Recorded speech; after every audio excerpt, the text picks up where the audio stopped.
के छ त भन्दा मेन्डलिजमसँग रिलेटेड छ। र मेन्डलिजमको क्वेसन आन्सर तयारी गर्दाखेरि पनि अब हामीले सर्टेन इन्फर्मेटिभ क्वेसन आन्सर्सहरू प्र्याक्टिस गर्नुपर्ने हुन्छ। र त्यो इन्फर्मेटिभ क्वेसन आन्सर्सहरूमा भनौँ जस्तो फर्स्टमा यहाँ दिइराखेको छ मेन्डलको इन्फर्मेसन्सहरू, birth place Mendel Austrian scientist हुनुहुन्थ्यो, बर्थ प्लेस अस्ट्रिया, र अस्ट्रियन साइन्टिस्टको उहाँले एक्सपेरिमेन्ट गरेको इयरहरू तपाईँहरूको सबै यो उसमा राखिदिइराखेको छ, बुकमा छ, वर्क बुकमा तपाईँहरूको सबै इन्फर्मेसन छ। यसलाई मैले क्वेसन आन्सर फर्ममा मात्रै भनिदिइराखेको छु। इयर अफ एक्सपेरिमेन्ट उहाँले कति वर्षसम्म लगातार काम गर्नुभयो भनेर यदि क्वेसन सोधिराखेको छ भने हामीले 8 इयर्स भन्नुपर्ने हुन्छ। 1856 टु 1864 यो टाइम पिरियड थियो उहाँले आफूले एक्सपेरिमेन्ट गरेको टाइम पिरियड है। 8 वर्षसम्म लगातार पिस्सम स्याटिवममा गरेको एक्सपेरिमेन्ट भनेर हामीले थाहा पाउँछौँ। Year of publication of the research paper, अब यो किन इम्पोर्टेन्ट छ भन्दाखेरि मेन्डलले आफूले गरेको कामहरू उहाँको लाइफ टाइममा यतिको एप्रिसिएट हुन्छ होला भन्ने कुरा चाहिँ उहाँले थाहा पाउनु भएन होइन। र मेन्डल बितिसकेपछि मात्रै मेन्डल बितिसकेको पनि धेरै वर्षपछि मात्रै थाहा भयो यो भनौँ मेन्डलले यो काम गरेर गइसक्नु भएको रहेछ भन्ने कुराहरू। इयर अफ पब्लिकेसन भन्दाखेरि 1866 थियो। अब जेनेटिक्सको हामीले फर्मल स्टार्टिङ हेर्ने हो भने हामीले 1900 मान्छौँ। जेनेटिक्स ब्रान्चको फर्मल जुन भनौँ इनिसिएसन छ त्यो भनेको 1900 मान्छौँ। 1864 लिएर 1900 यो टाइम पिरियड भनेको त मेन्डलले त्यतिका काम गरेर दिइसकेर गइसकेको भए तापनि निकै धेरै वर्षसम्म पनि उहाँको काम चाहिँ पपुलराइज हुन सकेन र मान्छेले थाहा पाउन सकेनन्। धेरै पछि मात्रै थाहा भयो। र थाहा पाएको कारण पनि के थियो त टाइटल अफ रिसर्च पेपर। 8 वर्षसम्म लगातार काम गरेर उहाँले जुन कुराहरू चाहिँ जुन फाइन्डिङ्सहरू निकाल्नु भएको थियो त्यो फाइन्डिङ्सहरूलाई उहाँले समराइज गरेर पेपरको फर्ममा भनौँ समराइज गर्नुभएको थियो। र समराइज गरिराखेको भनौँ जुन पेपर थियो पेपरको टाइटलको नाम थियो एक्सपेरिमेन्ट्स इन प्लान्ट हाइब्रिडाइजेसन। उहाँले जुन भनौँ जुन चाहिँ आफ्नो कामलाई छपाउनु भएको थियो त्यो छपाएको रिसर्च पेपरको टाइटल थियो एक्सपेरिमेन्ट्स इन प्लान्ट हाइब्रिडाइजेसन भनेपछि यो पनि थाहा हुनु पर्यो तपाईँहरूलाई। त्यसपछि अर्को छ वर्क पब्लिस्ड इन यो कहिले पब्लिस भएको थियो भन्दाखेरि अथवा भनौँ वर्क पब्लिस इन केमा पब्लिस भएको थियो भन्दाखेरि annual proceeding of Brunn natural history society यो भनौँ कुनै पनि सोसाइटीको एनुअल मिटिङ्सहरू हुने गर्छ। एनुअल मिटिङमा आएको जुन भनौँ पार्टिसिपेन्ट्सहरू हुन्छन् उहाँहरूले लिएर आएको जति पनि इन्फर्मेसन्सहरू छ त्यो इन्फर्मेसन्सहरूलाई कलेक्ट गर्ने गरिन्छ र छाप्ने गरिन्छ। र छाप्ने क्रममा यो केमा छापिएको थियो त annual proceeding of Brunn natural history society. त्यसपछिको अर्को क्वेसन आन्सरमा जाउँ। उहाँले काम केमा गर्नुभएको थियो भन्दाखेरि एकदमै इजी आन्सर भयो। आन्सर के भयो त उहाँले त काम पिस्सम स्याटिवममा गर्नुभएको थियो। तर पिस्सम स्याटिवममा गरेको काम के थियो? पिस्सम स्याटिवममा गरेको काम भनेको हिज सक्सेसफुल एक्सपेरिमेन्ट उहाँले गरेको सक्सेसफुल एक्सपेरिमेन्ट भनेको पिस्सम स्याटिवममा, जसलाई हामीले डिटेलमा पढेका हुन्छौँ +2मा। त्यस्तै हिरासियम भन्ने स्पेसिज अर हकविड जसलाई कमनली भन्ने गरिन्छ इट बिलोङ्स टु फ्यामिली कम्पोजिटी फ्यामिलीको यो मेम्बर हो। यसमा पनि उहाँले काम चाहिँ जेनेटिक्सको जुन एक्सपेरिमेन्ट उहाँले भनौँ पिस्सम स्याटिवममा गरिराख्नु भएको थियो त्यस्तै टाइपको एक्सपेरिमेन्ट यो प्लान्टमा पनि गरिएको थियो। तर यो प्लान्टमा गरिएको एक्सपेरिमेन्टबाट उहाँ कन्क्लुड हुन सकिराख्नु भएको थिएन। उहाँले कुनै एउटा प्रपर एउटा वे पत्ता लगाउन सकिराख्नु भएको थिएन। तर पिस्सम स्याटिवममा चाहिँ त्यो वे पत्ता लाग्यो। जस्तो वे के थियो त जस्तो उहाँले जहिले पनि क्रस गराउँदाखेरि 2 कन्ट्रास्टिङ क्यारेक्टर्सहरूलाई लिएर क्रस गराउँदा जहिले पनि जुनसुकै 7 डिफ्रेन्ट पेयर अफ कन्ट्रास्टिङ क्यारेक्टर्सहरू चुज गरेकोमा प्रत्येकमा रिजल्ट के आउँथ्यो त F1मा चाहिँ अल टल आइराखेको हुन्थ्यो, F2मा चाहिँ 3:1 को फर्ममा गइराखेको हुन्थ्यो। त्यो प्रत्येक डिफ्रेन्ट टाइपको कन्ट्रास्टिङ क्यारेक्टर लिए तापनि आउने जुन रेसियो अथवा आउने जुन प्याटर्न थियो त्यो एउटै हुने गर्थ्यो। र डायहाइब्रिड क्रसको केसमा पनि जहिले पनि के गर्नुभएको थियो 2 क्यारेक्टर्स एट अ टाइम उहाँले स्टडी गर्दाखेरि पनि त्यसको पनि प्रपोर्सन बडा क्लियर आइराखेको हुन्थ्यो। F1 जेनेरेसनमा अल डोमिनेन्टको एक्सप्रेसन देखाउन सक्नुहुन्थ्यो भने अर्कोमा के थियो त 9:3:3:1 सेल्फिङ पछिको रिजल्ट चाहिँ त्यो आइराखेको हुन्थ्यो। त्यसमा सबैमा क्लियर थियो है। र त्यो क्लियर भएको हुनाले पिस्सम स्याटिवमको रिजल्ट्सहरूमा कहीँ पनि कन्फ्युजन थिएन, जबकि हिरासियमको रिजल्टमा चाहिँ कन्फ्युजन भएको हुनाले यसलाई उहाँले छोड्नु भएको थियो। पिस्सम स्याटिवममा गरेको एक्सपेरिमेन्टलाई हामीले सक्सेसफुल भन्छौँ र यसमा भएको एक्सपेरिमेन्ट भनेको अनसक्सेसफुल एक्सपेरिमेन्ट भनेर भन्न सक्छौँ। र अर्को क्वेसन आन्सरमा जाउँ। अर्को क्वेसन आन्सर पनि यो तपाईँहरूलाई थाहा भएकै छ होइन, खासै गाह्रो होइन, तर इन्ट्रान्सको क्वेसनमा कसरी कन्भर्ट गर्ने भन्ने कुरा चाहिँ थाहा हुनुपर्छ आफूलाई। भनेपछि हेर्दाखेरि त सबै इजी लाग्छ हामीलाई होइन, तर क्वेसनमा कन्भर्ट भयो भने त्यही कुरा चाहिँ कम्प्लिकेटेड भएर आउँछ। So how many characters Bendel selected for his experiment भनेर भन्ने हो भने 7 कन्ट्रास्टिङ होइन 7 पेयर अफ कन्ट्रास्टिङ क्यारेक्टर्सहरूको सेलेक्सन हामीलाई थाहा छ। तर त्यो 7 पेयर अफ कन्ट्रास्टिङ क्यारेक्टर्सहरू के छ त? So some of the characters are related to the seeds होइन, सिड्ससँग रिलेटेड छन्, र कतिपय क्यारेक्टर्सहरू पडसँग रिलेटेड छन्। अब यो पड भनेको के हो भन्ने कुरा आउला। पड भनेको कुनै पनि लेग्युम्सहरूको फ्रुटलाई हामीले पड भनेर भन्ने गर्छौँ है। लेग्युमिनस प्लान्ट्सहरूको फ्रुटलाई पड भनिन्छ। पड भनेको फ्रुट अफ द लेग्युम हो, अथवा पिसम स्याटिभमको फ्रुटलाई पनि हामीले पड भन्न पाउँछौँ। बकुला, सिमी, जे जति यो जातका बिरुवाहरू छन् तिनीहरूको फ्रुटलाई हामीले पड नै भन्ने गर्छौँ। र पडको होइन, पडको क्यारेक्टरिस्टिक्सहरू के थियो, त्यस्तै त्यसमा फ्लावरको पोजिसन अथवा भनौँ फ्रुटहरूको पोजिसन के थियो त्यो पनि हेर्नुभएको थियो। त्यस्तै अग्लो अथवा होचो हाइट कस्तो छ भन्ने कुरा पनि हेर्नुभएको थियो। र यो हेर्नको लागि यो भनेको के एउटै बिरुवामा भएको क्यारेक्टर हो त? यो एउटै बिरुवामा भएको क्यारेक्टर होइन। बिफोर स्टार्टिङ हिज एक्सपेरिमेन्ट होइन, he was busy to collect, number of होइन, busy to collect seeds from different sources. फरक फरक ठाउँबाट फरक फरक टाइपको सिड्सहरू उहाँले चाहिँ मगाउनु भएको थियो, झिकाउनु भएको थियो है। जस्तो राउन्ड सिड भएको बिरुवाको भनौँ सिडहरू मगाउनु भएको छ, रिङ्कलको पनि मगाउनु भएको छ होइन। र त्यस्तै येलो कटिलेडन्स भएको पनि बिरुवाहरू उहाँसँग थियो होइन, ग्रिन कटिलेडन्स भएको पनि बिरुवाहरू उहाँसँग थियो है। त्यस्तै कुनैमा पर्पल फ्लावर फुलिराखेको छ त्यो बिरुवाहरू पनि प्योर फर्ममा छ, कुनैमा व्हाइट फ्लावर आइराखेको छ त्यो पनि प्योर फर्ममा छ। त्यस्तै पडसँग रिलेटेडमा के छ, यो टाइपको पड जस्तो हामीले के भन्छौँ, यो टाइपको पड भनेको फुल पड भनेर भनिन्छ, नर्मल टाइपको पड हो। जबकि पिसम स्याटिभमको कतिपय पड्सहरू चाहिँ कन्स्ट्रिक्टेड पनि देखिन्छ, उहाँसँग यो भेराइटी पनि थियो है। त्यस्तै ग्रिन कलरको भेराइटी पनि थियो होइन, येलो कलरको भेराइटी पनि थियो। फ्रुटको कलर हेर्दाखेरि ग्रिन छ, फ्रुटको कलर हेर्दा येलो छ। त्यस्तै फ्लावरको पोजिसन हेर्दाखेरि एक्जिलबाट आइराखेको और एक्जिलरी टाइपको यो भयो फ्लावरको पोजिसन। पछि त्यही फ्लावर केमा कन्भर्ट हुन्छ, फ्रुटमा कन्भर्ट हुन्छ होइन। त्यस्तै यहाँनिर त्यो सबै फुलहरू कहाँ हुने गर्थे, सबै एकैचोटि झुप्प माथि फुल्ने गर्थे। माथि फुलिराखेका छन् भने फलहरू पनि माथि नै लाग्नु पर्यो। भनेपछि यो के भयो त, टर्मिनल भयो। Position of the flower or fruits भनेको terminal, position of the flower or fruits भनेको एक्जिलरी। त्यस्तै हाइटसँग रिलेटेड के थियो, अग्लो पनि बिरुवाहरू थियो, होचो पनि थियो। अब यसलाई क्वेसनमा कसरी कन्भर्ट गरिन्छ त भन्दाखेरि, यदि मेन्डलको भनौँ कन्ट्रास्टिङ क्यारेक्टर्सहरू मध्येबाट कुन पर्दैन भनेर भन्यो भने हामीले भनौँ कुनै एउटालाई नपर्नेमा टिक गर्नुपर्ने हुनसक्छ होला होइन, बाँकी तिनवटा चाहिँ पर्नेमा हुन सक्छन् होला है, एउटा चाहिँ नपर्नेमा हुनसक्छ। त्यो वेमा चाहिँ क्वेसन्सहरू प्रिपेयर गर्न सकिन्छ। यो थाहा के हुनु पऱ्यो त, वाट वेयर द क्यारेक्टरिस्टिक्स होइन chosen by Mendel for his experiment. भनेपछि यो पनि क्वेसन आन्सरको राम्रो एउटा प्याटर्न हो, क्वेसन बनाउन मिल्ने सेक्सन हो।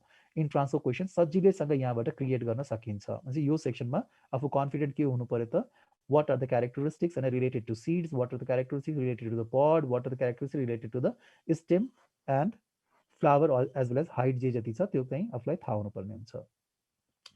अब नेक्स्टमा जाउँ त, अर्को सेक्सन छ इम्पोर्टेन्ट प्रिडेसेसर्स अफ मेन्डल होइन। मेन्डलले काम गर्नुभन्दा अगाडि पनि मेन्डलले जस्तै ब्रिडिङको एक्सपेरिमेन्ट गर्ने साइन्टिस्टहरू हुनुहुन्थ्यो कि हुनुहुन्थेन भनेर भन्दाखेरि त्यति बेला निकै धेरै होइन ब्रिडिङको एक्सपेरिमेन्टहरू त्यो टाइममा भइराखेको थियो र त्यति बेला हुनुहुन्थ्यो पनि। भए तापनि उहाँहरूले के निकाल्न सकिराख्नु भएको थिएन, मेन्डलले जुन चाहिँ डिराइभ गर्नुभयो, जति पनि एक्सपेरिमेन्टबाट आएको रिजल्टलाई कन्क्लुड गर्नुभयो त्यो चाहिँ अरूले गर्न सकिरहेका थिएनन्। मान्छेहरूको नाम के थियो त, मान्छेहरूको नाममा एउटा कोल रेउटर भन्ने मान्छे हुनुहुन्छ होइन, साइन्टिस्ट हुनुहुन्थ्यो। उहाँले केमा काम गरिराख्नु भएको थियो, निकोटियानाको स्पेसिज। र निकोटियानाको स्पेसिज भनेको हामीले यो तमाखुको जातको बिरुवा भनेर बुझ्नु पर्यो होइन, निकोटियाना स्पेसिज। त्यस्तै नाइट एन्ड गुज होइन, नाइट एन्ड गुजले केमा काम गरिराख्नु भएको थियो त, उहाँले काम गर्नुभएको थियो पिसम स्याटिभममा। भनेपछि मेन्डलभन्दा अगाडिको साइन्टिस्टहरूले पनि पिसम स्याटिभममा काम नगरेको होइन, काम गरिराखेकै रहेछन्। तर काम गरे तापनि उहाँहरूले जुन रिजल्ट निकालिराख्नु भएको थियो ब्रिडिङ पछिको रिजल्ट, त्यो रिजल्ट चाहिँ कन्क्लुड हुन सकिराखेको थिएन। भनेपछि आउन त केही न केही रिजल्ट आइहाल्छ, तर त्यसबाट एउटा एउटा फिनोमेनन चाहिँ पत्ता लागिराखेको थिएन। जुन फिनोमेनन चाहिँ कसले पत्ता लगाउनु भयो त, मेन्डलले आफ्नो कामबाट। र फेरि हेरौँ त, predecessors of Mendel could not conclude any principles of genetics। भनेपछि उहाँले काम गरे तापनि होइन, they use the same type of experimental material होइन। सो नाइट एन्ड गुजको कुरा आउँदाखेरि तर त्यो कन्क्लुजनमा पुग्नै सकिराखेको थिएन र कन्क्लुड गर्न सक्नु भएन, जबकि मेन्डलभन्दा पहिल्यै उहाँहरूले काम गरिराखेको हो। र however Mendel conclude some basic principles of genetics. मेन्डल्सले सुरुको बेसिक प्रिन्सिपल्सहरू चाहिँ उहाँले दिनुभयो, त्यसभन्दा पछिको मेन्डलको यो बेसिक प्रिन्सिपल्सहरू हेरिसकेपछि अथवा यो प्रिन्सिपल्सहरू थाहा पाइसकेपछि अरू साइन्टिस्टहरूलाई अरू त्योभन्दा अगाडि खोज्न सजिलो भयो। जस्तो ल अफ डोमिनेन्स भनेको मेन्डलको होइन, मेन्डलको क्रसबाट आउँछ भने, मेन्डलको क्रसबाट थाहा पाइन्छ भने, इन्कम्प्लिट डोमिनेन्स भनेको फेरि मेन्डलले पत्ता लगाएको होइन होइन। भनेपछि इन्कम्प्लिट डोमिनेन्स त पछिका साइन्टिस्टहरूले पत्ता लगाउनु भयो। भनेपछि पछिको साइन्टिस्टहरूले के पत्ता लगाउनु भयो त, मेन्डलले गरेकै जस्तै गरी एक्सपेरिमेन्ट गर्दाखेरि मेन्डलकै जस्तै रिजल्टहरू आइराखेको छ भने त्यो नयाँ त हुँदै भएन है। तर एक्सपेरिमेन्ट गर्दाखेरि चाहिँ मेन्डलकै जुन फर्मेटिङ छ त्यही फर्मेटलाई लिएर गर्ने, त रिजल्ट भनेको मेन्डलभन्दा फरक आइदिने, त्यो भनेको थुप्रै साइन्टिस्टहरूले पत्ता लगाउनु भएको छ र थुप्रै फेनोमेनाहरू पत्ता लागेको छ। जस्तो हामीले इन्कम्प्लिट डोमिनेन्स भन्छौँ, को डोमिनेन्स भन्छौँ, प्लियोट्रपिजम भन्छौँ, मल्टिजेनिक इनहेरिटेन्स भनेर भन्छौँ। त्यो सबै के हो त, दोज अल आर होइन, अल आर द डेभिएसन्स होइन, डेभिएसन्स फ्रम मेन्डल्स ल, मेन्डलको लभन्दा डेभिएट भएर गइराखेको कुराहरू। त्यो मेन्डलले बेसिक कुराहरू चाहिँ पत्ता लगाउनु भएको थियो। र अर्को कुरामा जाउँ त, रिडिस्कभरी अफ मेन्डेलिजम। मेन्डेलिजमको रिडिस्कभरीको लागि अथवा रिडिस्कभरी कहिले भयो र कुन कुन साइन्टिस्टहरूको इन्भल्भमेन्ट थियो भन्दाखेरि मेन्डलको वर्कको रिडिस्कभरी भनेको 1900मा मानिन्छ। 1900मा किन मानिन्छ, किनभने त्यति बेला तीनवटा पपुलर साइन्टिस्ट, र त्यो साइन्टिस्टहरू को हुनुहुन्थ्यो त, दो साइन्टिस्ट वेयर ह्युगो डेभेरिज, उहाँको नाम पनि हामीले जेनेटिक्समा एकदमै इम्पोर्टेन्स दिएर पढ्छौँ, पछिको च्याप्टरमा आइहाल्छ, कार्ल कोरेन्स एन्ड शेरम्याक है। तीनवटा साइन्टिस्टहरूको कन्ट्रिब्युसनलाई भनौँ, तीनवटा साइन्टिस्टहरूको जुन चाहिँ जेनेटिक्सको फिल्डमा काम गरिराख्नु भएको थियो, र काम गर्ने मान्छेहरू फेरि कहाँको हुनुहुन्थ्यो त, एउटा हल्यान्डको, अर्को जर्मनीको, अर्को अस्ट्रियाकै हो होइन। मेन्डल कहाँको हुनुहुन्थ्यो, मेन्डल अस्ट्रियाकै हुनुहुन्थ्यो, र मेन्डल अस्ट्रियन नै हो, र शेरम्याक पनि अस्ट्रियन नै हो। अस्ट्रियाभन्दा जर्मनी भनेको नजिकै छ होइन, हल्यान्ड भनेको पनि अब नजिकै भन्नु पऱ्यो, त्यो फेरिको अथवा युरोपको यो साइन्टिस्टहरूले इन्डिपेन्डेन्टली काम गरिराख्नु भएको थियो आफ्नो फरक फरक बिरुवाहरूमा। ह्युगो डेभिरिजले काम गरिराख्नु भएको थियो ओइनोथेरामा, कार्ल कोरेन्सले काम गरिराख्नु भएको थियो मेजमा, त्यस्तै शेरम्याकले काम गरिराख्नु भएको थियो डिफ्रेन्ट टाइपको फ्लावरिङ प्लान्ट्सहरूमा। यो सबैले फरक फरक टाइपको बिरुवाहरूमा काम गरिराखेका थिए। ब्रिडिङको एक्सपेरिमेन्ट भइराखेको थियो, त रिजल्ट्सहरू भनेको फेरि मेन्डलले निकालेको जस्तो रिजल्ट्सहरू त आउने, तर त्यसलाई कन्क्लुड गर्न नसक्ने। यो तीनवटा साइन्टिस्टहरू कन्फ्युज भएर बसिराखेको बेलामा उहाँहरूले के भेट्नुभयो त, मेन्डलले छापेको त्यो पेपर उहाँहरूले भेटाउनु भयो, र भेटाउँदाखेरि के थाहा भयो त, जुन कुरामा वर्षौँदेखि उहाँहरूले भनौँ उहाँहरू अड्किराख्नु भएको थियो, काम त गर्ने तर कन्क्लुड चाहिँ गर्न नसक्ने, जब मेन्डलको पेपर भेट्नुभयो अनि उहाँको सबै प्रब्लम्सहरू भनेको त फटाफट सल्भ हुन थाल्यो है।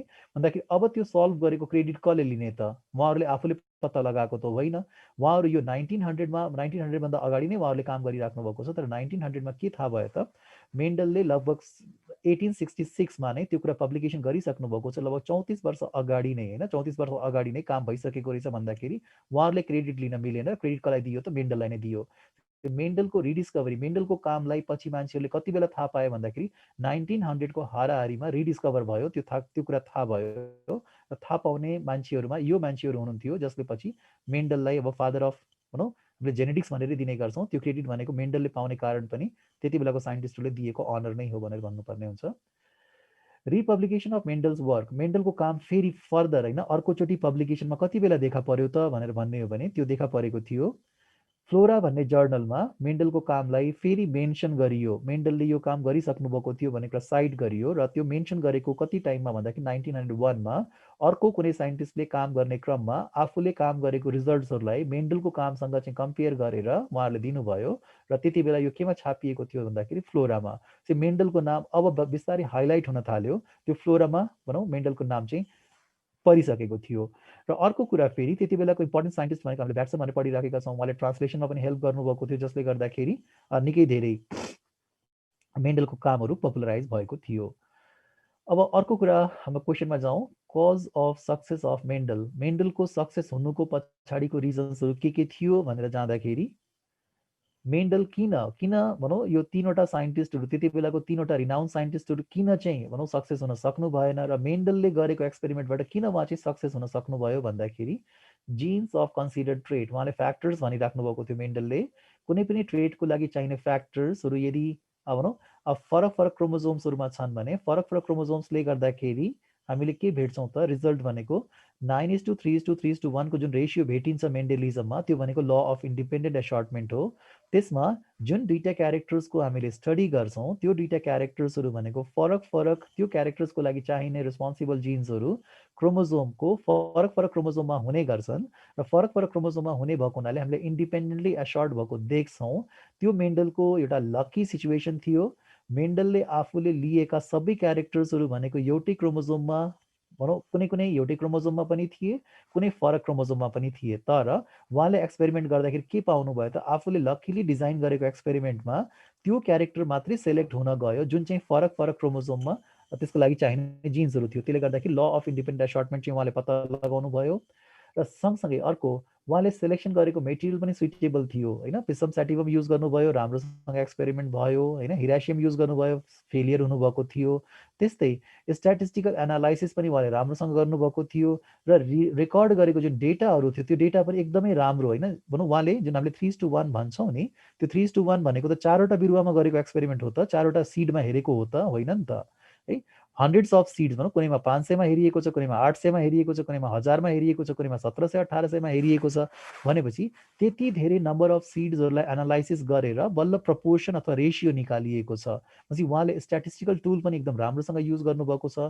युज गरेको मेटेरियल पनि पर्फेक्ट थियो। त्यसले गर्दाखेरि मेन्डलको सक्सेस हुनुको पछाडि रिजन र सबभन्दा इम्पोर्टेन्ट रिजन के थियो भन्दाखेरि मेन्डलले एउटा क्यारेक्टरलाई एकचोटिमा मात्रै हेरिराख्नु भएको थियो। जबकि त्यति बेलाको साइन्टिस्टहरू मेन्डलभन्दा पछाडिका साइन्टिस्टहरूले इभन के गरिराखेका थिए त number of characters at a time observe गर्न खोजिराखेका थिए। मेन्डलले आफूले एउटा क्यारेक्टर एट अ टाइम हेरेकोलाई हामीले मोनोहाइब्रिड क्रस भन्छौँ। दुईटा क्यारेक्टर्स एट अ टाइम हेरिराख्नु भएको छ भने डायहाइब्रिड क्रस भन्छौँ। तर त्यति बेलाको साइन्टिस्टहरूले त धेरै क्यारेक्टर्सहरू एट अ टाइम हेरिराख्नु भएको थियो जसले गर्दाखेरि कन्क्लुजन निकाल्न निकै गाह्रो भयो उहाँहरूलाई। मेन्डललाई कन्क्लुजन निकाल्न सजिलो किन भयो किनभने उहाँले one character at a time हेरिराख्नु भएको थियो। त्यसले गर्दाखेरि जहिले पनि रिजल्ट के आउँथ्यो 3:1 को रेसियो आउँथ्यो F2 जेनेरेसनमा र टेस्ट क्रसको रेसियो 1:1 आउने गर्थ्यो। उहाँ क्लियर हुनुहुन्थ्यो। एउटा क्यारेक्टर लिएर जाँदाखेरि जेनेटिक्सको स्टडी भनेको पर्फेक्ट हुँदो रहेछ भन्ने कुरा चाहिँ यसले देखाउँछ। त्यति बेलाको ठुलो ठुलो साइन्टिस्टहरू पनि फेलियर हुनुको पछाडि धेरै क्यारेक्टर्सलाई एकैचोटि हेर्ने जुन ट्रायल उहाँले गरिराख्नु भएको थियो त्यसले गर्दाखेरि फेलियर भइराख्नु भएको थियो। र मेन्डलले गरेको यो एक्सपेरिमेन्टलाई उहाँले फलो गर्ने बित्तिकै उहाँका सबै प्रब्लम्सहरू सल्भ भयो भन्ने कुरा अघि भनिसकेको छु मैले। So these are the reasons होइन for the success of the Mendel. one trait one time study भयो। त्यसपछि फेरि दुईटा स्टडी गरिएको छ भने पनि लकिली त्यो स्टडी गरेको ट्रेड्सहरू चाहिँ छुट्टा छुट्टै क्रोमोजोम्समा थियो जसले गर्दाखेरि इन्डिपेन्डेन्ट ल अफ इन्डिपेन्डेन्ट एसर्टमेन्ट आयो। त्यस्तै मेटेरियलको सेलेक्सन पनि इम्पोर्टेन्ट थियो र सेलेक्सन इम्पोर्टेन्ट थियो भने त्यो सेलेक्सन चाहिँ केले गर्दाखेरि इम्पोर्टेन्ट भयो त अब हेर्दै जाउँ त। सर्ट लाइफ स्प्यान भनिराखेको छौँ। सर्ट लाइफ स्प्यान भनेको इम्पोर्टेन्ट हो जेनेटिक्सको स्टडीमा। मेन्डलले युज गर्नुभएको बिरुवा एनुअल प्लान्ट थियो। एक वर्षमा हामीले भनौँ पिसम स्याटिभमलाई एकचोटि लगाइराखेको छ भने त्यसको फुल आउनु पर्यो, फल लाग्नु पर्यो, त्यसको सबै सिड्सहरू कलेक्सन गर्नु पर्यो। फेरि भनौँ सबै हार्भेस्ट गरिसकेका छौँ भने अर्को वर्ष फेरि त्यही टाइममा हामीले लगेर लगाइदिनु पर्ने हुन्छ भनेपछि टाइम चाहिँ निकै लाग्ने रहेछ। तर एक वर्षको टाइम यो भनौँ यो वान जेनेरेसन कम्प्लिट हुनको लागि एक वर्षको टाइम लागिराखेको छ भने मेन्डलले आफूले गरेको एक्सपेरिमेन्ट 8 वर्षसम्म लगातार गर्नुपर्ने कारण पनि त्यही नै थियो। तर पछिको साइन्टिस्टहरूलाई फेरि त्यति टाइम लागेन। 100 वर्षभित्र नै जेनेटिक्सको जुन चाहिँ 1900मा होइन 1900मा चाहिँ भर्खर भर्खर भनौँ यो क्यारेक्टर्सहरू कसरी ट्रान्समिट हुन्छ भन्ने कुरा पत्ता लागेको थियो भने अहिले त हामी जेनेटिक्सको एकदम क्लाइमेक्समा छौँ। कुनै पनि कुराहरू अननोन छैनन्। इमिडिएटली हामीले कसैको पनि अहिले मैले भनौँ फिनोटाइप र जिनोटाइपको कुरा गरिराखेका थियौँ हामीले हिजो। फिनोटाइप भनेको आँखाले देख्ने भनेर भन्थ्यौँ तर अहिले त जिनोटाइप पनि आँखाले देख्न सकिन्छ। जिनोटाइप भनेको आँखाले देख्न सकिन्छ। डिएनए हामीले कसैको एक्सट्र्याक्ट गरेर सजिलैसँग त्यो डिएनए त्यहाँ प्रेजेन्ट छ छैन होइन ऊ हेट्रोजाइगस हो कि होमोजाइगस हो भन्ने कुरा त्यही बिरुवालाई पनि हेरेर चेक गर्न सकिन्छ। त्यति एडभान्सनेस चाहिँ आइसक्यो। यो भनेको केले गर्दाखेरि पोसिबल भयो त एक्सपेरिमेन्टल मेटेरियल पछिको केसेसमा ड्रोसोफिला जस्तो एक्सपेरिमेन्ट मेटेरियल युज गरियो, न्युरोस्पोरा जस्तो एक्सपेरिमेन्टल मेटेरियल युज गरियो जसको लाइफ स्प्यान भनेको एकदमै छोटो है। एक वर्षमा कति पुस्ता हेर्न पाइन्छ है। तर पिसम स्याटिभमको केसमा त अझै पनि बढी टाइम लाग्ने कारण के थियो यो चाहिँ एनुअल थियो। एनुअल भए तापनि सर्ट लाइफ स्प्यान त भइ नै हाल्यो। तर यसलाई यदि हामीले ह्युमन बिङ्ससँग कम्पेयर गर्ने हो भने त ह्युमन बिङ्सको स्टडी गर्ने मान्छेले कतिवटा पुस्तासँग स्टडी गर्न सक्ला त लगभग 4-5 पुस्ताभन्दा बढी त स्टडी गर्नै सकिँदैन। भनेपछि सर्ट लाइफ स्प्यान भनेको जेनेटिक्सको स्टडीमा एकदमै इम्पोर्टेन्ट हुँदो रहेछ। पिसम स्याटिभमको केसमा इजी कल्टिभेसन चाहिँ सजिलैसँग गर्न सक्ने, कुनै पनि स्पेसल मेथोडोलोजी युज गर्न नपर्ने, भनौँ बिरुवालाई भनौँ कुनै पनि सिडहरूलाई लगेर छरिदिने हो भने बिरुवाहरू सजिलैसँग हुर्किने, बढ्ने र ह्यान्डल गर्न सजिलो भएको बिरुवाहरू भयो अथवा प्लान्ट्सहरू भयो। र यो बिरुवाहरूमा सेल्फ फर्टिलाइजेसन र सेल्फ पोलिनेसन हुने गर्थ्यो। सेल्फ पोलिनेसन हुने भएको हुनाले कुनै पनि बाहिरको पोलन ग्रेन्सहरू सजिलैसँग भनौँ त्यो उसमा आउन नसक्ने, फ्लावरले नै बाहिरको पोलन ग्रेनलाई भित्र छिर्न नदिने कन्डिसन भएको हुनाले त्यसलाई हामीले सेल्फ पोलिनेटिङ कन्डिसन भन्छौँ, त्यो पिसम स्याटिभममा थियो। र पिसम स्याटिभममा भेराइटिजहरू प्रशस्तै थिए होइन, र डिफ्रेन्ट भेराइटिजहरूमा फरक फरक डिस्टिङ्क्ट क्यारेक्टरिस्टिक्सहरू थियो। जस्तो अग्लो भनिराखेको छ भने त्यो अग्लो भनेको पनि एकदम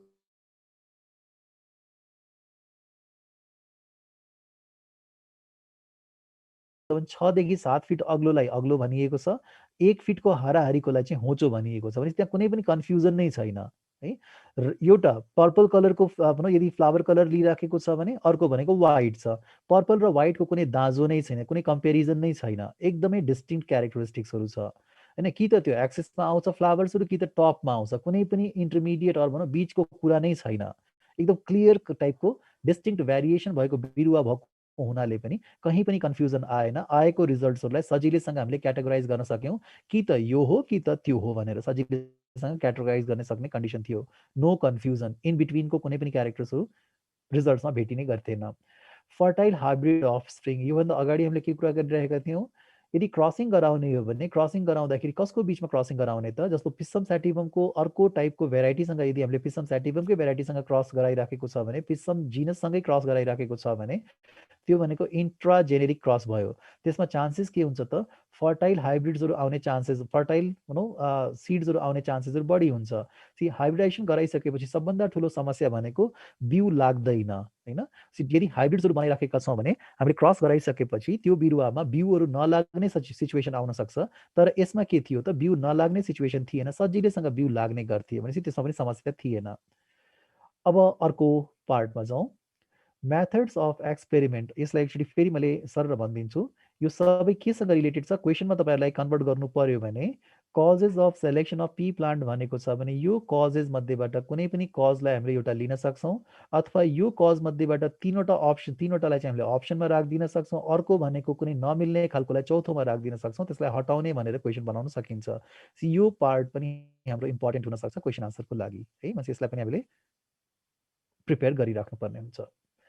फेरि अर्कोमा जानुहोस्, मेथड्स अफ एक्सपेरिमेन्ट। यसमा आउने सर्टेन टर्मिनोलोजिजहरू छन्, त्यो टर्मिनोलोजिजहरूलाई हामीले प्र्याक्टिस गर्नुपर्ने हुन्छ। जसमा एउटा वर्ड आउँछ हाइब्रिडाइजेसन। हाइब्रिडाइजेसन भनेको के हो त होइन? हाइब्रिडाइजेसन भनेको त केमिस्ट्रीमा पनि पढिराख्नुहुन्छ, तर प्लान्ट हाइब्रिडाइजेसन भनिराखेको छ भने प्लान्ट हाइब्रिडाइजेसनको मिनिङ फरक छ। र प्लान्ट हाइब्रिडाइजेसनमा हामीले के बुझ्छौँ त? क्रसिङ बिट्विन टु प्यारेन्ट्स होइन, two parents having different contrasting characters. यदि दुईटा प्यारेन्ट्सहरूको बिचमा हामीले क्रसिङ गराउन खोजिराखेका छौँ भने त्यो क्रसिङ गराउने प्रोसेसलाई हामीले के भन्छौँ त? हाइब्रिडाइजेसन भन्छौँ। क्रसिङ गराउनको लागि के चाहिन्छ त? मिडियम के हो त? फ्लावर इज नेसेसरी, फ्लावर चाहिन्छ नै, फुल फुल्नै पर्यो। यसमा पनि फुल फुल्छ, यसमा पनि फुल फुल्छ। एउटाको पोलन ग्रेन लगेर अर्काको स्टिग्मामा ट्रान्सफर गरिदिनु पर्ने हुन्छ। त्यो पुरै जे जति प्रोसेस हामीले गर्ने गर्छौँ, अल प्रोसेस होइन, इज कम्स अन्डर हाइब्रिडाइजेसन। त्यो प्लान्ट ब्रिडिङमा हाइब्रिडाइजेसन भनेको के हो त? हाइब्रिडाइजेसन भनेको क्रसिङ बिट्विन टु इन्डिभिजुअल्स होइन, two individuals with distinct characteristics भनेर भनिराखेका छ भने द्याट इज हाइब्रिडाइजेसन। त्यस्तो स्टेटमेन्टमा यो वर्डमा टिक गर्नुपर्ने हुन्छ। फेरि मोनोहाइब्रिड क्रस भनिराखेको छ भने मोनोहाइब्रिड क्रस के हो त? when we are selecting when we are selecting two parents which are differ from one another in one pair of contrasting characters, दुईटा प्यारेन्ट्सहरूको सेलेक्सन गर्दाखेरि यदि यो दुईटा प्यारेन्ट्सहरू एउटा पेयर अफ क्यारेक्टर्समा फरक फरक छन् भने, जस्तो अग्लो र होचो छ, यदि त्यसलाई हेरेर क्रस गरिराखेको छ र यसको आउने बच्चाहरूमा हामीले हाइटभन्दा बाहेक अरू कुनै पनि कुरा हेर्नेवाला छैनौँ भने त्यो भनेको के भयो त? मोनोहाइब्रिड क्रस भयो। बिरुवामा यसमा पनि मैले हाइट नै हेरिराखेको छु, क्रसिङ पछि F1मा पनि मैले हाइट नै हेर्छु र F2 जेनेरेसनमा पनि मैले हाइट नै हेर्छु। त्यहाँ कस्तो फुल फुलेको छ भनेर मैले मतलब गर्दिनँ, तर फुल त मलाई चाहिन्छ नै, किनभने फुल भनेको क्रसिङको लागि त मलाई पोलन ग्रेन चाहियो। तर आउने बिरुवाहरूमा मैले फुल हेर्दिनँ, मैले के हेर्छु त? बिरुवाहरूको हाइट कस्तो भयो भन्दै पुस्ता वाइज मैले स्टडी गरिराखेको छु भने त्यो मोनोहाइब्रिड क्रस भयो। यो क्रस गराइसकेपछि मेन्डलले यो क्रस गराइसकेपछि जुन रिजल्ट आएको थियो त्यो रिजल्टबाट दुईटा फेनोमेननहरू थाहा भएको थियो। एउटा थाहा भएको थियो ल अफ डोमिनेन्स र अर्को थाहा भएको थियो law of segregation. Law of segregation and law of dominance are होइन आर द कन्क्लुजन्स अफ भनेको छ भने हामीले केमा टिक गर्नुपर्ने हुन्छ त मोनो हाइब्रिड क्रसमा टिक गर्नुपर्ने हुन्छ। law of dominance and law of segregation होइन these were the conclusion of होइन which cross भनेर यदि इक्वेसन दिइराखेको छ भने त्यति बेलाको आन्सर त मेरो के हुनु पर्यो त मोनो हाइब्रिड क्रस हुनु पर्यो। अब यसमा थर्ड ल भनेको के थियो त ल अफ इन्डिपेन्डेन्ट असर्टमेन्ट त यहाँ देखाएकै छैन। ल अफ इन्डिपेन्डेन्ट असर्टमेन्टको लागि त हामीले फेरि अर्को क्रस गरिसकेपछि मात्रै थाहा हुन्छ र त्यो क्रस के हो त dihybrid cross. Dihybrid क्रसलाई हामीले के बुझ्छौँ त इफ प्यारेन्ट्स होइन प्यारेन्ट्स भनेको P1 एन्ड प्यारेन्ट्स भनेको P2 if two parents होइन if two parents are differ from one another in two pair of contrasting characters यो दुईटा प्यारेन्ट्सहरुमा हामीले two pair of contrasting charactersमा डिफरेन्स भएका प्यारेन्ट्सहरुलाई लिएर क्रसिङ गरेर त्यही दुईटा पेयर अफ कन्ट्रास्टिङ क्यारेक्टर्सलाई नै अफस्प्रिङमा त्यसपछि फेरि त्यसको अफस्प्रिङमा हेर्दै गइराखेका छौँ भने त्यसलाई के भन्छौँ त डाई हाइब्रिड क्रस भन्छौँ। सो एट अ टाइम एकचोटिमा अग्लो पनि मैले हेर्छु सँगसँगै त्यसमा कस्तो कलरको फ्लावर आइराखेको छ त्यो पनि हेर्छु। अग्लो पनि हेरिराखेको छ पर्पल फ्लावर आइराखेको छ त्यो पनि हेरिराखेको छ होचो पनि हेरेको छ र यसमा कस्तो फ्लावर भनौँ व्हाइट फ्लावर आइराखेको छ त्यो पनि हेरेको छ त्यसपछि यसको F1 जेनेरेसनमा के आयो त्यो पनि हेरिराखेको छ भने that is dihybrid cross. Result कस्तो आउँछ के आउँछ भन्दाखेरि रिजल्ट भनेको त F2 जेनेरेसनमा त 9:3:3:1 तपाईँहरूले पढ्नुभएकै छ र त्यो आएको रिजल्टबाट के एक्सप्लेन गर्न सकिन्छ त ल अफ इन्डिपेन्डेन्ट असर्टमेन्ट अर भनौँ कुनै पनि क्यारेक्टर्सहरू भनेको सजिलैसँग कुनै पनि अर्को क्यारेक्टर वा एउटा टाइपको क्यारेक्टर अर्को टाइपको क्यारेक्टरसँग सजिलैसँग रिकम्बाइन्ड हुन सक्छ र कुनै पनि क्यारेक्टरसँग फिक्स भएर जाँदैन भन्ने कुरा हामीले जुन पढ्ने गर्छौँ त्यो भनेकै के हो त ल अफ इन्डिपेन्डेन्ट असर्टमेन्ट। र त्यसको उल्टो के हो त त्यसको उल्टो हो लिङ्केज। भनेपछि यदि 9:3:3:1 को सट्टामा हामीले फरक रेसियो भेटिराखेका छौँ डायहाइब्रिड क्रसको भने शङ्का गर्नुपर्ने हुन्छ हामीले जुन दुईटा क्यारेक्टर्सहरू लिएर चुज गरेर क्रसिङ गराउन खोजिराखेका छौँ ती क्यारेक्टर्सहरू पक्कै पनि एउटै क्रोमोजोममा हुनुपर्छ। यदि एउटै क्रोमोजोममा छन् भने तिनीहरूले दिने रिजल्ट के हुन्छ त तिनीहरूले दिने रिजल्ट भनेको 9:3:3:1 हुनै सक्दैन। यदि त्यो दुईटा क्यारेक्टर्सहरूको लागि चाहिने रेस्पोन्सिबल जिनहरू फरक फरक क्रोमोजोममा छन् भने त्यसबाट आउने रेसियो क्लियर हुन्छ 9:3:3:1 है। त्यो दुईटा 9:3:3:1 रिजल्ट आयो भने पनि हामीले के थाहा पायौँ त्यहाँनिर चाहिँ हामीले सेलेक्सन गरेको क्यारेक्टर्सको लागि चाहिने रेस्पोन्सिबल जिन एउटै क्रोमोजोममा छैन भन्ने थाहा भयो। यदि त्यो आएन भने के थाहा भयो त त्यहाँ लिङ्केज छ भनेको थाहा भयो। यो डायहाइब्रिड क्रस भनेको इम्पोर्टेन्ट के को लागि हो त it is important to explain both law of independent assortment as well as linkage.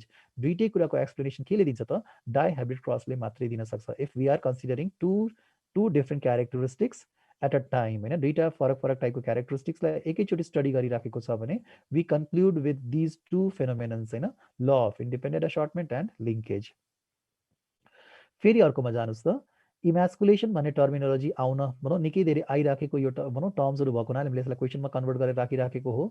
इमेस्कुलेसन भनेको के त रिमुभल अफ एन्थर्स फ्रम केबाट हटाउने त र एन्थर्सबाट हटाउनको लागि हामीले एन्थर्स र भनौँ कार्पेल भनौँ स्टामेन्स र कार्पेल्सहरू भनेको पार्ट अफ फ्लावर र पार्ट अफ फ्लावरमा if both are present we call होइन or we say this flower as a bisexual flower. यो फ्लावर बाइसेक्सुअल हो भने यो सेल्फ पोलिनेटिङ पनि हो किनभने यो फ्लावर पिसम स्याटिममको फ्लावर त क्लोज्ड फ्लावर हो। यो स्टामेन र कार्पेल हामीले आँखाले देख्नै पाउँदैनौँ किनभने यसको पेटल्सहरूले निकै टाइटली यसलाई क्लोज गरेर राखिराखेको हुन्छ। अब मैले एक्सपेरिमेन्ट गर्नुपर्ने छ भने त्यो फ्लावरलाई ओपन गर्नु पर्यो त्यसको स्टामेन्सलाई काटिदिनु पर्यो किनभने मलाई के चाहिएको छैन मलाई त यो प्लान्टलाई अथवा यो फ्लावरलाई एक्सपेरिमेन्टल फ्लावर बनाउनु पर्नेछ अर्को कुनै प्लान्टको फ्लावरको पोलन ग्रेन मैले ल्याएर ट्रान्सफर गर्नुपर्नेछ भने यहाँनिर पोलन प्रड्युस गर्ने भनौँ स्ट्रक्चरलाई मैले हटाउनु पर्ने हुन्छ। यसलाई हटाइदिएन भने त सबभन्दा फर्स्ट पोलिनेसन यसैले गरिदिन्छ। यसको रिमुभललाई नै हामीले के भन्छौँ त इमेस्कुलेसन भन्छौँ। So for any experimental flower होइन which is selected for the experiment होइन breeding experiment first of all the important thing होइन if flower is bisexual we should remove the flower we should remove the male part of the flower remove गर्नुपर्ने हुन्छ and that's evaluation one of anthers from stamens of the flower stamens बाट यो यदि यो anther पोर्सनलाई हामीले हटाइदिराखेका छौँ त स्टामेन्सलाई नै रिमुभ गरिराखेको छ भने द्याट इज इमेस्कुलेसन। इमेस्कुलेसनले गर्दाखेरि फाइदा के भयो त इमेस्कुलेसनले गर्दाखेरि सेल्फ पोलिनेसन हुन पाएन किनभने इमेस्कुलेसन नगर्ने हो भने यही पोलन ग्रेन्सहरूले यसलाई फर्टिलाइज गरिदिन सक्छ र सिडको फर्मेसन हुँदाखेरि सेम पोलन ग्रेनको इन्भल्भमेन्ट भइराखेको हुन्छ, त्यो हामीले चाहिराखेका छैनौँ। That's why we remove the anther. एन्थरको रिमुभलपछि के भयो त, नाउ फ्लावर इज होइन, flower is only possess or flower only possess the female part or carpel. Carpel मात्रै एभाइलेबल छ, जसको माथिपट्टि के छ, स्टिगमा छ। र अब हामीले के गर्छौँ त, desirable pollen grain is now transferred होइन, transferred with the help of certain medium, र त्यो भनेको ब्रस हुनसक्छ। So we transfer those pollen grains to the top of the stigma ल्याएर राखिदिने गर्छौँ। र राख्ने प्रोसेस भनेको के भयो त, पोलिनेसन हामीले गरायौँ, पोलन ट्रान्सफर गरायौँ। र पोलन ट्रान्सफर गराउनुभन्दा अगाडि एउटा ख्याल गर्नुपर्ने कुरा के हुने गर्छ, त्यो चाहिँ अर्को पोइन्टमा छ। अर्को प्रोसेस हुने गर्छ ब्यागिङ। र ब्यागिङ किन इम्पोर्टेन्ट हो र ब्यागिङ के हो भनेर थाहा पाउनको लागि, यदि यो मेल फ्लावर मैले यहाँबाट रिमुभ गरेको छु भने र यो फ्लावरलाई त मैले ओपन गरेर बल्ल यो कुरा भेटेको हो, यदि यत्तिकै यो फ्लावरलाई छोडिदिने हो भने त बाहिरबाट कुनै पनि पोलन ग्रेन्सहरू यहाँ आउन सक्छ है। र अर्को कुरा यहाँ के थाहा पाइराखौँ भने, यो जुन दिन मैले यो हटाएको छु त्यो हटाएको दिनमा यो पोलन म्याच्योर हुने दिनको नजिकै हटाएको त होइन नि त, यो त पोलन म्याच्योर हुनुभन्दा धेरै अगाडि नै हटाइराखेका छौँ। भनेपछि पोलन ग्रेनको म्याच्युरिटी हुनुभन्दा धेरै अगाडि हटाएको छ भने स्टिगमा अहिले पनि के छ त, रिसिभ गर्ने कन्डिसनमा छैन है। भनेपछि हामीले के गर्छौँ त, जुन बेलासम्म यो अब म्याच्योर हुँदैन त्यति बेलासम्म यसलाई ब्यागले छोपेर राख्नुपर्ने हुन्छ। र ब्यागले छोपेर राख्ने प्रोसेसलाई के भन्छौँ, that process is called bagging होइन, ब्यागिङ भन्छौँ हामीले है। र ब्याग भनेको के हो त फेरि होइन, ब्याग भनेको त सानो हुनु पर्यो। फ्लावर इज अ भेरी भनौँ माइक्रोस्कोपिक स्ट्रक्चर हो, माइक्रोस्कोपिक नभए तापनि स्मल स्ट्रक्चर हो। स्मल स्ट्रक्चर हो भने छोप्नको लागि हामीले पेपर ब्याग्सहरू युज गर्ने गर्छौँ। So we can use paper bag to cover the flower, experimental flower. When we remove the stamens or स्टामेन्सलाई रिमुभ गरिसकेको छ भने this experimental flower should be covered by होइन एक्सटर्नल होइन अर एक्स्ट्रा पेपर। र पेपरले यदि हामीले छोपिराखेका छौँ भने that process is called bagging. र ब्यागिङले गर्दाखेरि के हुन्छ त, इट अभोइड अननेसेसरी होइन, अननेसेसरी एराइभल अफ भनौँ फरेन पोलन ग्रेन्स, बाहिरबाट हावामा भइराखेको पोलन ग्रेन्सहरू आएर यसलाई कन्टामिनेट नगरोस् भनेर एक्सपेरिमेन्टलाई प्योरली हामीले सेफ साइडमा राख्नको लागि यो गरिराखेका हुन्छौँ ब्यागिङ। र ब्यागिङले के गर्छ त, अनडिजायर्ड पोलिनेसनलाई रोक्ने गर्छ, बाहिरबाट आउने पोलन ग्रेन्सलाई रोक्ने गर्छ। अब जब 3-4 दिन पछाडि जब यो म्याच्योर भइसकेको छ, स्टिगमा चाहिँ रिसिभ गर्ने कन्डिसनमा छ, त्यति बेला जुन फ्लावरको पोलन ग्रेन मलाई चाहिएको छ त्यो फ्लावरको पोलन ग्रेन लगेर स्टिगमामा राखिदिने गर्छु। फेरि पनि के गर्नु पर्यो त, ब्यागले छोपिदिनु पर्यो, किनभने त्यो मैले पोलिनेसन मात्रै गराएको छु, फर्टिलाइजेसनको लागि त अझै टाइम लाग्छ। त्यो टाइम लाग्दासम्म पनि बाहिरको कुनै पनि पोलन ग्रेन्सहरू नआओस्, कन्ट्रोल कन्डिसनमा एक्सपेरिमेन्ट होस् भनेर हामीले फेरि ब्यागले छोप्ने गर्छौँ। सो ब्यागिङ इज इम्पोर्टेन्ट होइन, before experiment or before pollination and after pollination. त्यसपछिको मेजर क्वेसन्सहरूमा हामीले नेक्स्टमा युज गरौँ ब्याक क्रस भन्ने टर्मिनोलोजी र टेस्ट क्रस भन्ने टर्मिनोलोजी, जसबाट निकै धेरै क्वेसन्सहरू सोधिराखेका हुन्छौँ होइन, अरू भनौँ इन्ट्रान्समा सोधिन्छ। र इन्ट्रान्समा सोधिने क्वेसन्सको लागि हामीले रेडी के गर्नु पर्यो त, स्टेटमेन्ट हामीले रेडी गर्नु पर्यो। स्टेटमेन्ट कस्तो स्टेटमेन्टमा यसमा टिक गर्ने त, अब यहाँनिर हेर्नुहोस् त, P1 प्यारेन्ट यहाँ देखाएको छ, P2 प्यारेन्ट देखाएको छ, यिनीहरूको हो यो फिनोटाइप पनि लेखेको छ, जिनोटाइप सँगसँगै लेखेको छ, फिनोटाइप र जिनोटाइप सँगसँगै लेखिरहेको छ। र F1 इन्डिभिजुअल्सको पनि फिनोटाइप लेखेको छ र जिनोटाइप लेखेको छ। त्यस्तै यदि यो F1 इन्डिभिजुअल्सहरूको यदि क्रसिङ हामीले प्योर होमोजाइगस भनौँ डोमिनेन्टसँग गर्ने अथवा होमोजाइगस रिसेसिभसँग गर्ने हो भने त्यो क्रसलाई चाहिँ हामीले ब्याक क्रस भन्छौँ। यो बिरुवाको यदि क्रसिङ यस्तो टाइपको बिरुवाहरूसँग भयो भने होइन, यो भनेको डोमिनेन्ट होमोजाइगस डोमिनेन्टसँग भयो भने पनि हामीले के भन्छौँ, ब्याक क्रस भन्छौँ। होमोजाइगस रिसेसिभसँग भयो भने पनि हामीले ब्याक क्रस भन्छौँ। ब्याक क्रसको लागि F1 इन्डिभिजुअल्सहरूको आइदर अफ द प्यारेन्टल जिनोटाइपसँग यदि भइराखेको छ भने that is back cross. So cross between हामीले स्टेटमेन्ट के भेट्छौँ त, cross between offspring of F1 generation हाइब्रिड्सहरूको either with homozygous dominant or with homozygous recessive parental genotype, त्यो हो भने द्याट इज ब्याक क्रस होइन। ब्याक क्रसमा चाहिँ F1 को क्रसिङ कोसँग हुन्छ भन्ने कुराले इम्पोर्टेन्स दिन्छ। F1 को F1 सँग हुनेलाई हामीले सेल्फिङ भन्छौँ, F1 को F1 सँग भइराखेको छ भने सेल्फिङ भन्छौँ, F1 को प्यारेन्टल जिनोटाइपसँग भइराखेको छ भने ब्याक क्रस भन्छौँ। फेरि अर्कोमा जानुहोस्, टेस्ट क्रस भन्ने टर्म आउँछ। टेस्ट क्रस भनेको, test cross is a kind of back cross because if F1 individuals are going to cross with होइन, क्रस अर भनौँ going to hybridize with यो भने के भन्नु पर्यो त, होमोजाइगस रिसेसिभ योसँग भइराखेको छ भने we say it is a back cross. and this cross is also called as a test cross. So this type of back cross is called test cross because after crossing what we got होइन what we got जुन result हामीले भेटिराखेका हुन्छौँ that result said something about the information of this होइन hybrid यो हाइब्रिडको बारेमा केही इन्फर्मेसन्सहरूले दिन सक्छ अथवा यो यसको बारेमा अननोनको बारेमा हामीले केही कुराहरू पत्ता लगाउन सक्छौँ त्यही भएर त्यसलाई टेस्ट क्रस भनेको हो त्यो टेस्ट क्रस भनेको के हो भन्दाखेरि back cross of the hybrid with के हुनु पर्यो त होमोजाइगस रेसेसिभ प्यारेन्टल जिनोटाइप हो भने it is test cross so back cross is also होइन अल्सो टेस्ट क्रस तर ब्याक क्रस भनेको त यो पनि हो यसको र यसको क्रस भनेको ब्याक क्रस मात्रै हो यसको र यसको क्रस भनेको ब्याक क्रस पनि हो र यो क्रस भनेको टेस्ट क्रस पनि हो है so test cross and back क्रसको बिचको डिफरेन्स टेस्ट क्रसले गर्दाखेरि फाइदा के भयो त यदि यो हेटेरोजाइगसको योसँग क्रस गराउने हो भने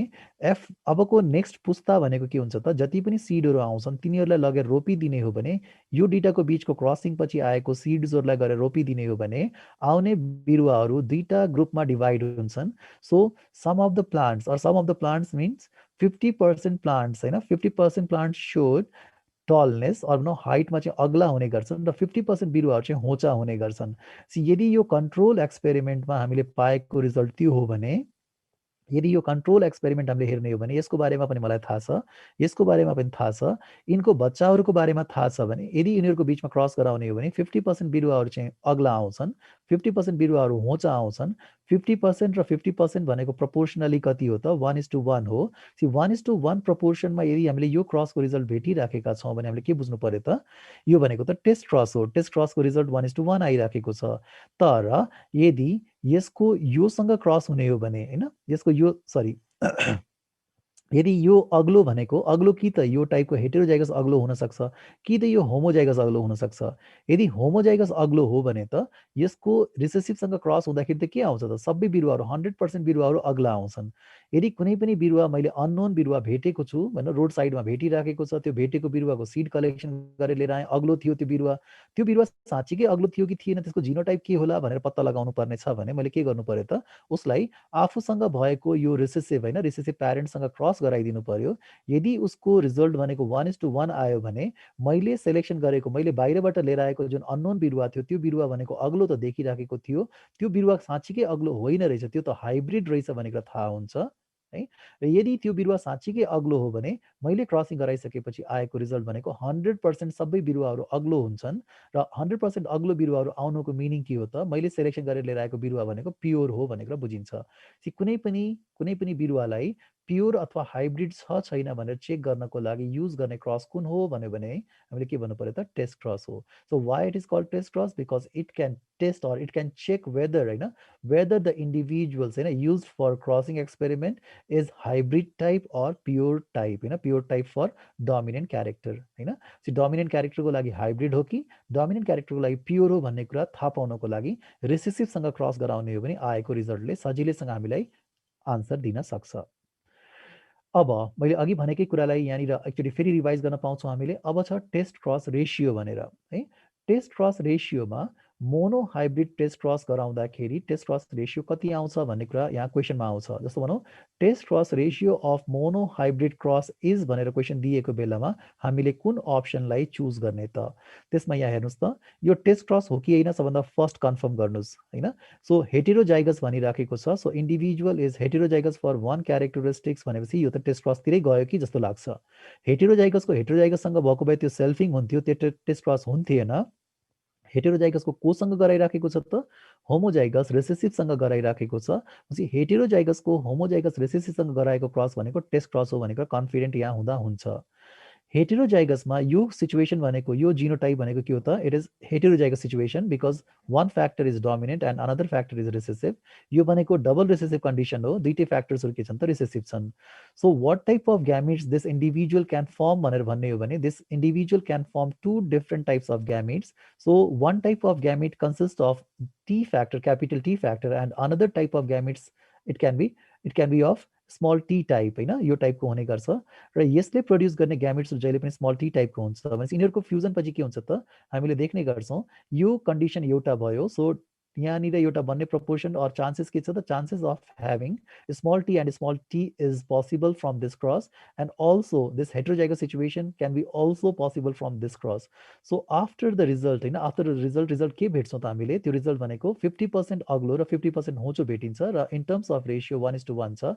अब आन्सर तपाईहरुले गर्न सक्नुहुन्छ। यो आन्सर कहाँबाट आयो त? यहाँबाट आइराखेको छ। यो तपाईहरुले आफूले पढिसकेको कुरा हो र यो यहाँनिर देखिराख्ने हामीले आफूले सल्भ गर्ने कुरा चाहिँ यहाँ छ। So mono hybrid test cross ratio is 1:1। यसमा तपाईले टिक गर्नुपर्ने हुन्छ।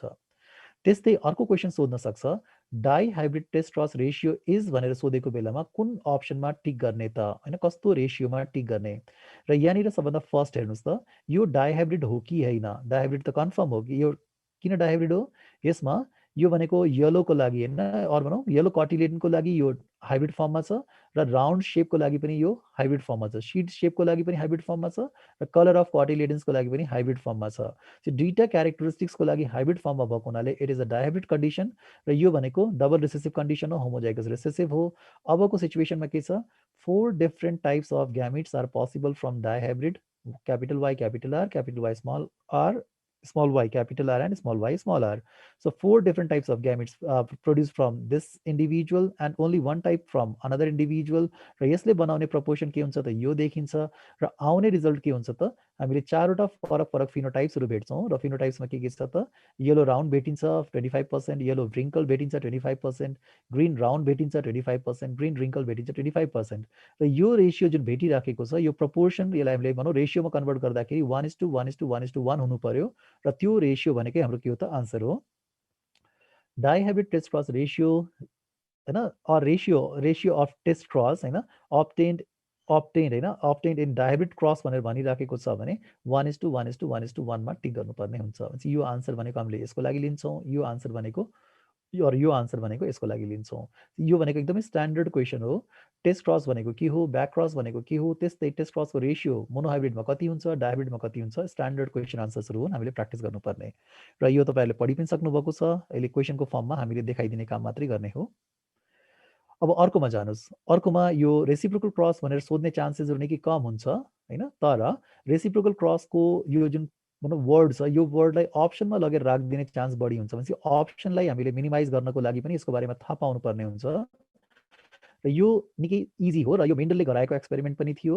मेन्डलले कुनै पनि क्यारेक्टरलाई हैन टल भनेर भन्नको लागि अथवा भनौं कुनै पनि क्यारेक्टरलाई डोमिनेन्ट भनेर भन्नको लागि एकतिरबाट मात्रै क्रस गराएर कम्प्लिट गर्नुभएको थिएन।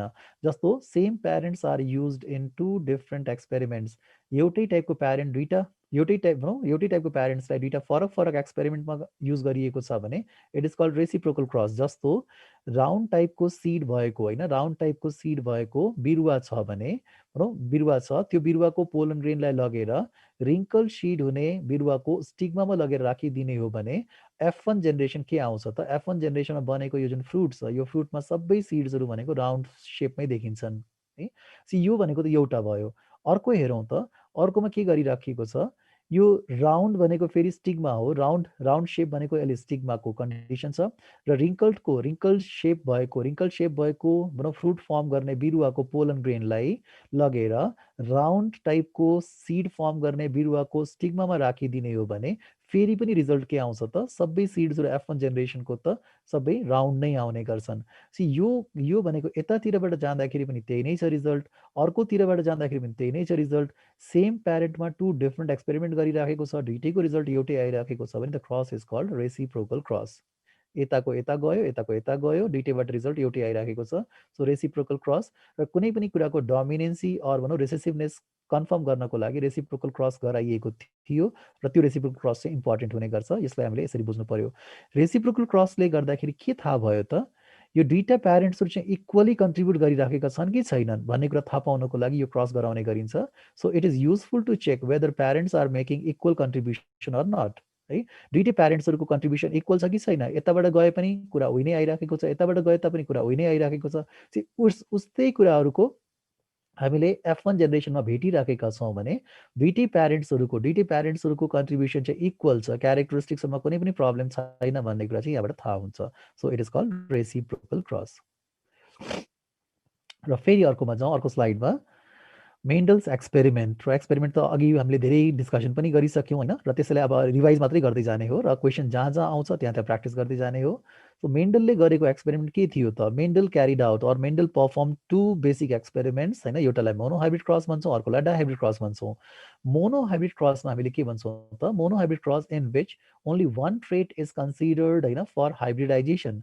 ब्रिडिङ एक्सपेरिमेन्टमा कुनै पनि बिरुवाको वान ट्रेटलाई मात्रै लिएर अब्जर्भ गर्ने हिसाबले यदि ब्रिडिङ गराइएको छ भने that is monohybrid cross.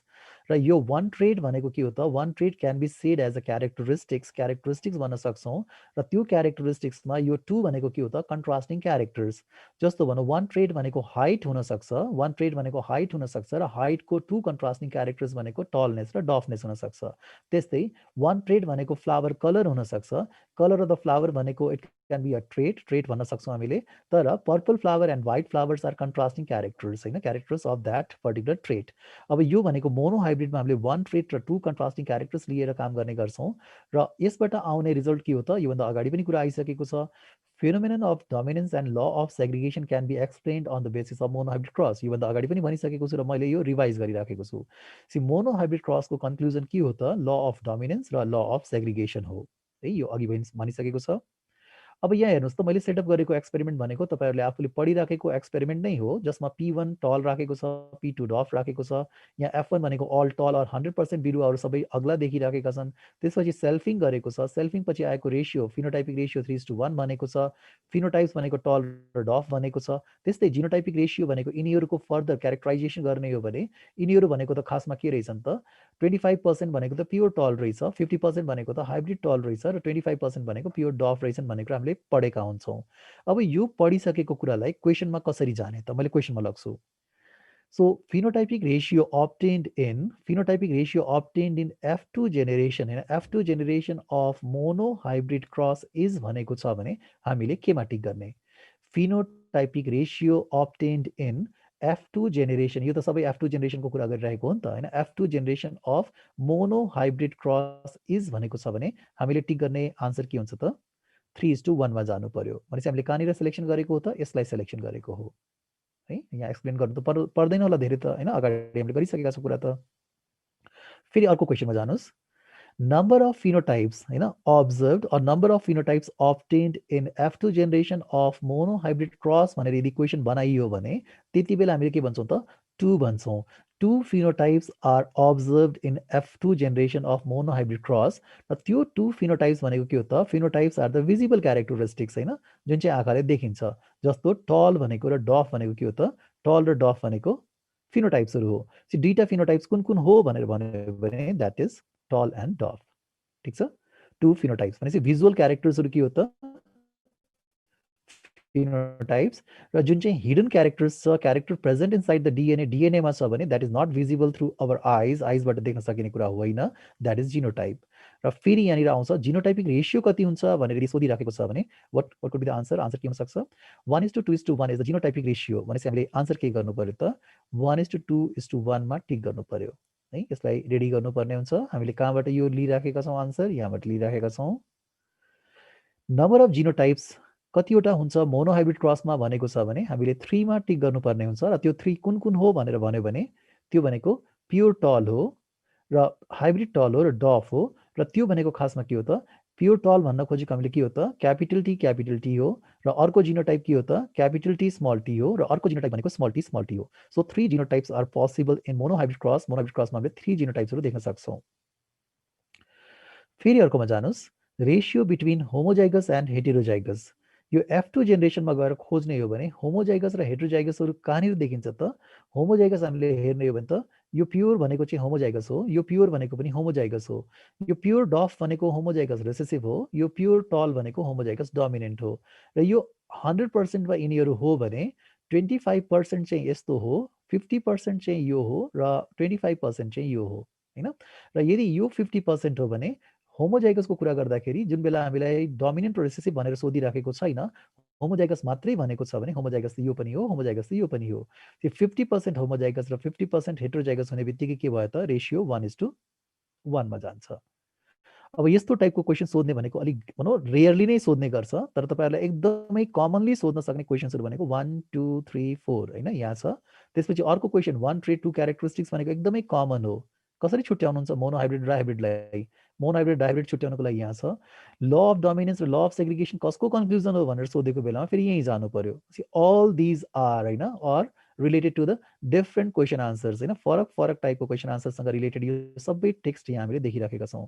So next स्लाइडमा जाउँ अब।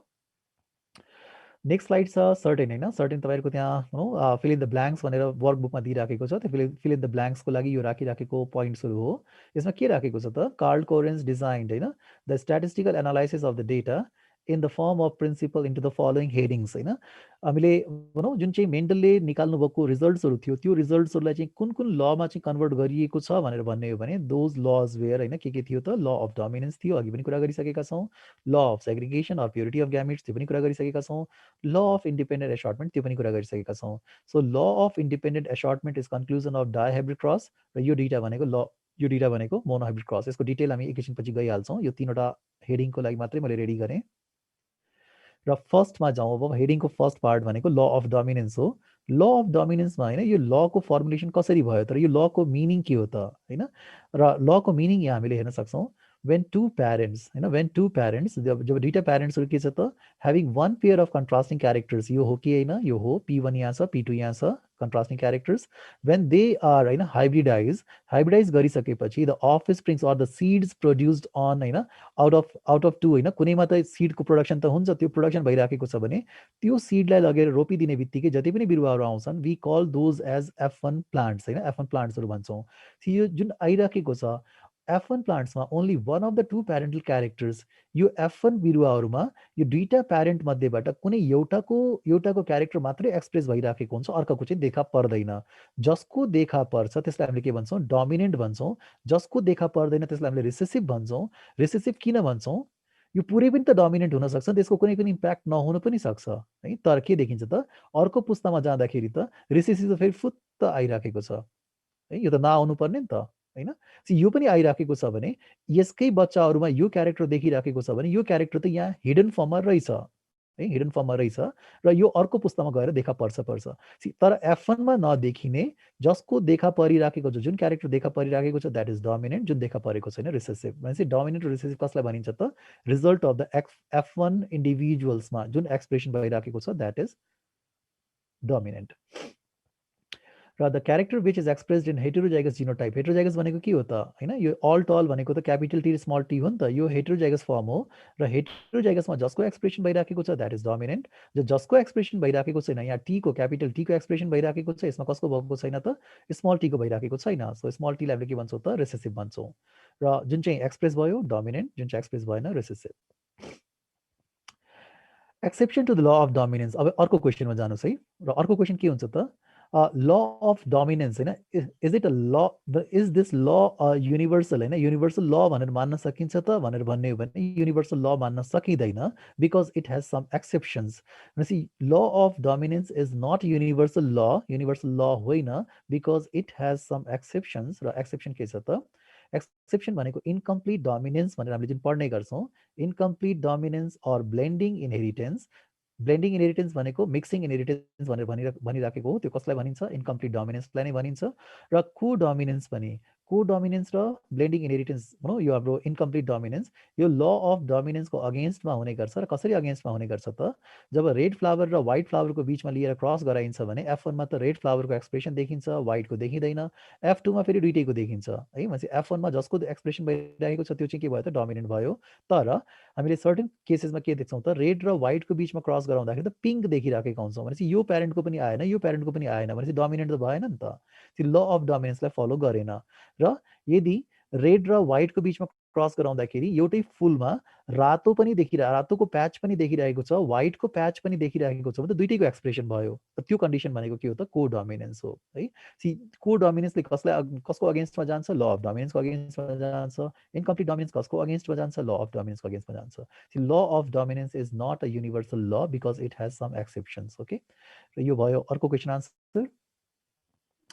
फेरि अर्कोमा जानुहोस्, law of segregation or purity of gametes होइन, law of segregation or purity of gametes. र यसमा हामीले प्यारेन्ट्सहरू P1 P2 त्यही नै छ, अघिको सिचुएसन छ, सेल्फिङ रेसियो त्यही नै छ, यहाँ कुनै पनि नयाँ कुराहरू छैन। The dominant and recessive factors which stay together in hybrid, यो जुन चाहिँ यो हाइब्रिड सिचुएसनमा यो डिटी फ्याक्टर्सहरू सँगै बसिराखेको हुन्छ हाइब्रिडको बडीभित्र, यो डिटी फ्याक्टर्सहरू प्रत्येक सेलमा भनौँ सँगै बसिराखेको छ। र यो सँगै बसेको फ्याक्टर्सहरू कति बेला छुट्टिएर जान्छ त भनेर भन्ने हो भने यो फ्याक्टर्सहरू कुन बेलामा छुट्टिन्छ त, यो ग्यामिटोजेनेसिसको बेलामा छुट्टिन्छ है। ग्यामिटोजेनेसिसको बेलामा छुट्टिन्छ और मियोसिसको बेलामा यो फ्याक्टर्सहरू छुट्टिन्छन्।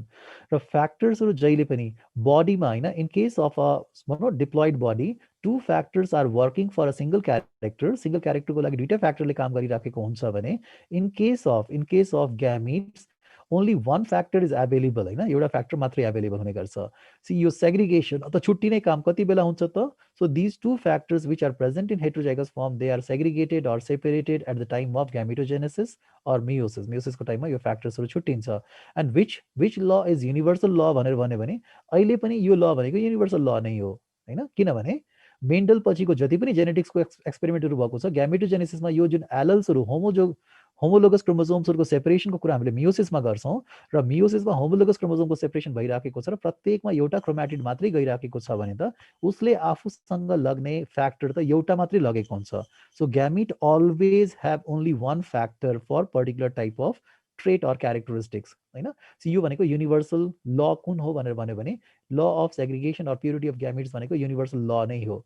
प्युरिटी अफ ग्यामिट्स किन त, सो हाइब्रिडले प्रड्युस गरेको ग्यामिटहरू पनि के हुन्छ त प्योर नै हुने गर्छ है। जबकि बडी चाहिँ हाइब्रिड छ तर उसले बनाएको ग्यामिट्सहरू भनेको प्योर टाइपकै हुन्छ नि, किनभने ग्यामिटमा एउटा फ्याक्टर मात्रै हुन्छ, त्यो फ्याक्टर क्यापिटल टी छ भने पनि क्यापिटल टीकै लागि प्योर हो, र स्मल टी छ भने स्मल टीकै लागि प्योर हो। The dominant and recessive gene remains pure for their individual characters after segregation into gamete. अघि भर्खर एक्सप्लेन गरिदिइसकेको छ। यसको मिनिङ भनेको ल अफ सेग्रिगेसन और प्युरिटी अफ ग्यामेट्सको मिनिङ भनेको यही नै हो है। र लगभग यो मलाई लाग्छ टाइम चाहिँ हाम्रो सकिन लागिराखेको छ। मैले स्लाइड्सहरूलाई है एकचोटि ब्याक गर्छु सबै स्लाइड्सहरूलाई।